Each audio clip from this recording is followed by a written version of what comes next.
Hello everyone, this is Mansi from evidyati.in coming to question number 12, exercise 8.3. So in this question we have a scooter was bought at rupees 42,000. Its value depreciated at the rate of 8% per annum. Find its value after 1 year. So एक scooter हमने purchase किया 42,000 rupees का. Its value depreciation. Depreciated का मतलब क्या होता है, जैसे कि हम कॉन्टिन्यूस कोई भी चीज को यूज करते हैं तो उसकी वैल्यू कम होती रहती है. So that is what depreciation is. So वो कितने परसेंट से डिक्रीज हो रहा है? 8%. Now we have to find the value after 1 year. अब स्कूटर परचेज करने के 1 ईयर के बाद उसकी क्या वैल्यू होगी आफ्टर डेप्रिसिएशन, वो हमें फाइंड करनी है. अभी तक हम क्या देखते थे, कुछ भी वैल्यू आपको गिवन है आफ्टर सम ईयर्स वो उसकी इंक्रीज्ड वैल्यू हम फाइंड करते थे. प्रिंसिपल अमाउंट में यही होता था, प्रिंसिपल हमें दे रखा होता था, कुछ इयर्स बाद हम अमाउंट कैलकुलेट करते थे, वो इंक्रीज ही होता था. या हमने पॉपुलेशन वाला क्वेश्चन किया तो इंक्रीज पॉपुलेशन, हमने बैक्टीरिया वाला क्वेश्चन लिया था उसमें बैक्टीरिया इंक्रीज हो रहा था. हर चीज में इंक्रीज अमाउंट था, तो ये प्रिंसिपल और अमाउंट वाला फॉर्मूला वर्क कर रहा था.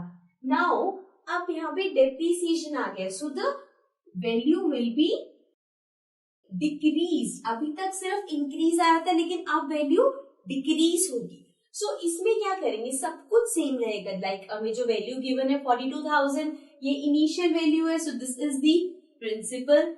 ये हमें रेट गिवन है, दिस इज द टाइम. तो सब कुछ सेम है. अभी भी हम अमाउंट ही फाइंड करेंगे जो हमारा ए होता है फॉर्मूले में, लेकिन there will be one change and that will be कि जब हम फॉर्मूले में, ये हमारा फॉर्मूला होता है R/100N. This is the formula for calculating amount, right. इसमें अभी तक था ये फॉर्मूला जब हम इंक्रीज्ड अमाउंट निकाल रहे थे. अब हमें डिक्रीज्ड अमाउंट निकालना है. सो जो यहाँ पे प्लस है दैट विल बिकम माइनस. ठीक है, सिर्फ यहाँ पे इतना सा चेंज आएगा, बाकी सब कुछ एज इट इज रहेगा. So let's begin. सबसे पहले वैल्यूज लिख लेते हैं. P is 42,000, R is 8% and T is 1 year. Now the formula A यहाँ पे आएगा P 1 minus R upon 100 raised to the power n. ठीक है, so let's put the values. P is 42,000 and then 1 minus 8% upon 100 and n is 1. So ये हो जाएगा 42,000 and this will be 100 and 100 minus 8. So this will be 42,000 into 100 minus 8 will be 92 upon 100, right? 0 से 0 cancel, 0 से 0 cancel. So we have 420 into 92. So let's multiply 420 with 92.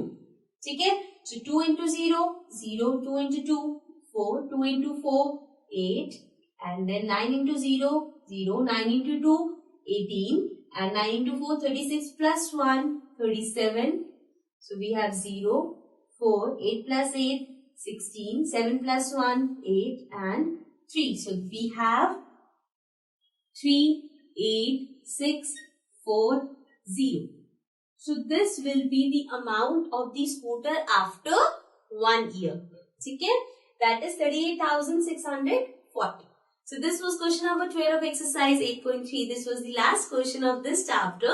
With this we complete our chapter. If there is any doubt, any query, please mention it in the comments and also do subscribe our channel. Bye bye for now.